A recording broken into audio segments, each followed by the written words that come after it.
Yeah, all right, again, yeah, go on. Go on.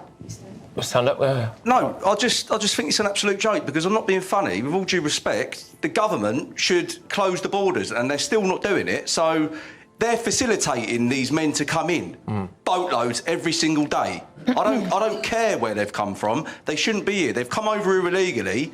Do you know what I mean? So it's no, it doesn't matter what race. And when people, I'm not being funny. When people like me stand up and go, well, no, they shouldn't be over here, and you got all the left go labelling us as far right racists and stuff like that. Well, no, we're not. And they're calling people that are out protesting because concerned parents are out protesting for the safety of their children, because you've got all these men on the rise, of all these committing crimes, of all these illegal migrants that are getting flooded into the areas, right? How can you label a concerned parent a racist because they're threatening for the safety of their children? No, it doesn't wash, mate. Sorry, but no. Because it shuts down debate. That's why, and it's because it's a really easy thing to say, just to absolutely shut down things. And what was interesting is there's been a lot of talk this week about the Denmark model, and Shivana and me talking about it and how far she would be prepared to go. Whether we believe her, another matter. But what Denmark aren't a member of the ECHR, and their asylum arrivals has plummeted to more or less zero. And so it does show, to what you're saying, that there is a political decision. A lot of talk is given to the ECHR saying that's why we can't do anything about it. When actually Denmark are a member of the ECHR, but they still do. It's a choice. But the government is still giving them cash incentives to leave our country, to go back to their own country, and that shouldn't be happening to rapists. Like, deport them, but with nothing. They don't deserve a penny. Since Labour came into power, 65,000 men have come over by boats. That is the equivalent of 3 times the O2 Arena. That's how many men we're talking about. Now, the thing is, they're in these camps. What is the plan for these men? What is the plan for them?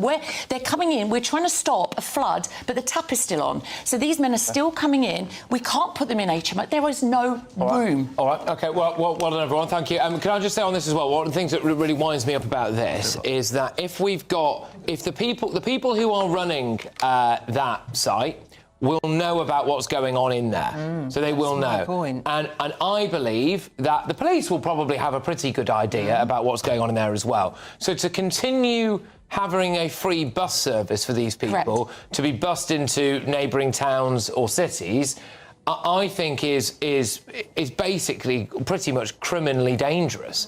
Before we begin, make sure you subscribe, hit the like button, ring the bell icon, and share your thoughts in the comments, because what you're about to hear is shaking the foundations of British politics in ways few people are talking about. Zia Youssef isn't whispering for attention, and he isn't crying foul the way critics want you to believe. He is sounding a national alarm, a warning that every citizen should pay attention to. According to him, Britain's political elite, the same familiar circle that has held power for decades, is now pulling every underhanded trick in the book to crush Nigel Farage and Reform UK before they even get the chance to reshape the country. Youssef says this isn't ordinary politics. This is sabotage disguised as democracy, a system rigged to favor insiders while silencing those who represent the real public will. And if millions of people can support a movement yet see it sidelined so effectively, the question becomes urgent. What does that say about the future of Britain? What does it say about the voice of ordinary voters, about fairness, and about the very principles of democracy that the nation is supposed to be built upon? Youssef is clear. Reform UK is not just fighting a political opponent. They are fighting an entire system designed to keep them out. He argues that the political establishment operates like a dark arts machine, a carefully orchestrated web of power and influence whose goal is to block any meaningful change. He points to the unelected House of Lords, which he describes as a playground for Tory and Labour donors, as a central piece of this machine. According to Youssef, these lords actively block the will of the people, use procedural tactics to slow down progress, and allow unelected power to determine the country's future. On top of that, there's media manipulation, strategic leaks, and narratives crafted to make Reform UK look weak, incapable, or even dangerous. All calculated moves meant to suppress their rise. Yet despite these barriers, Reform UK has been gaining support. Some polls show them with over a third of national backing.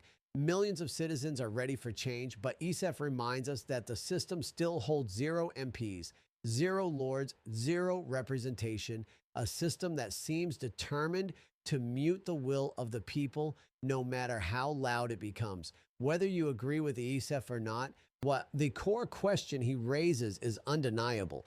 Is Britain's political system built for fairness or built to protect itself? The House of Lords is not elected. Most appointments go to party loyalists, wealthy donors, or people with insider connections. It is centuries old, and yet its influence today is enormous.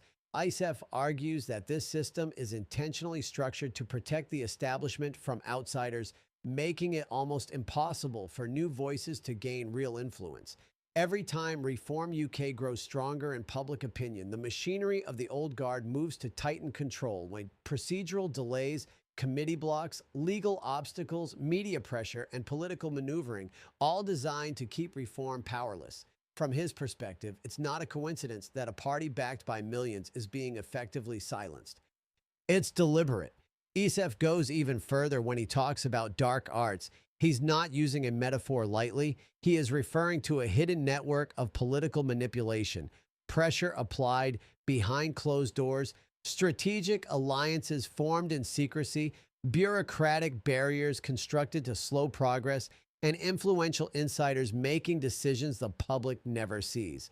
He paints a picture of a political universe the average citizen cannot access. Kingmakers, donors, advisors, lobbyists, strategists, and party insiders all pulling strings to decide the country's direction long before anyone casts a vote. From his perspective, these forces have one clear goal: to stop Reform UK from ever becoming a genuine threat to the establishment.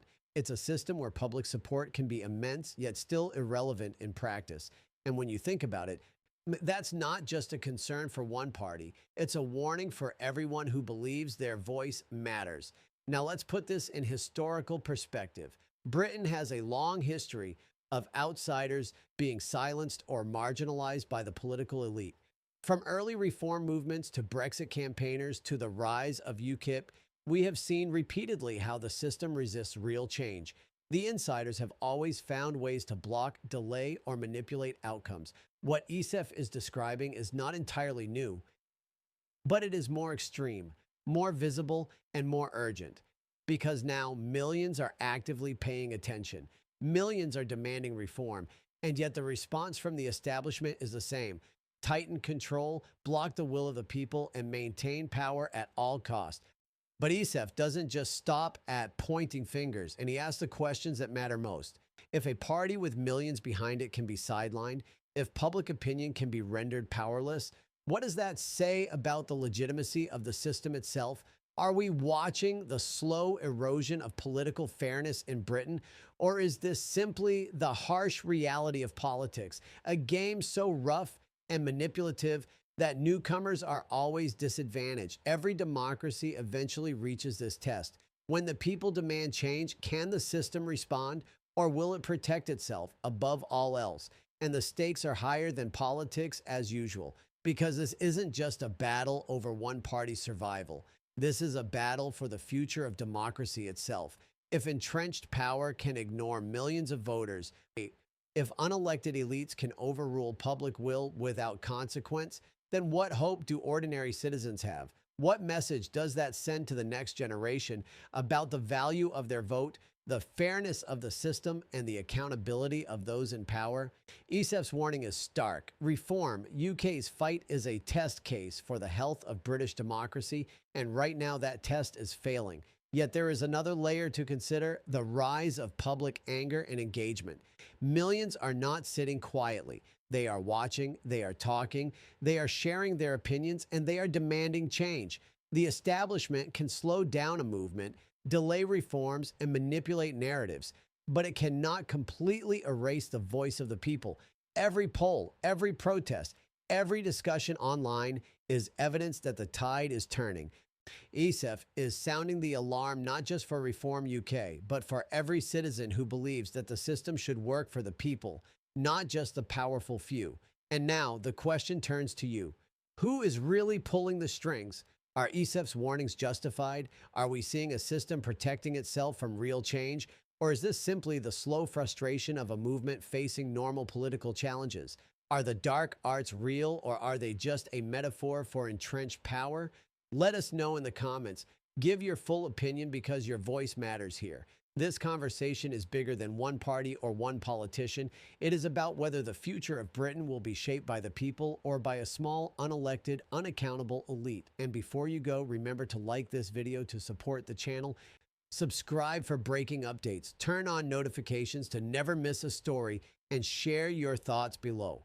The debate is far from over, and the stakes are only rising. Millions are ready for change, and the system is resisting. The collision is coming. Nulled power versus public demand. And Britain, the world is watching. The question is, how long can entrenched elites hold back the tide of change? And what happens when the people finally push back? Stay tuned, stay engaged, and keep watching, because this is only the beginning and the next chapter will be explosive.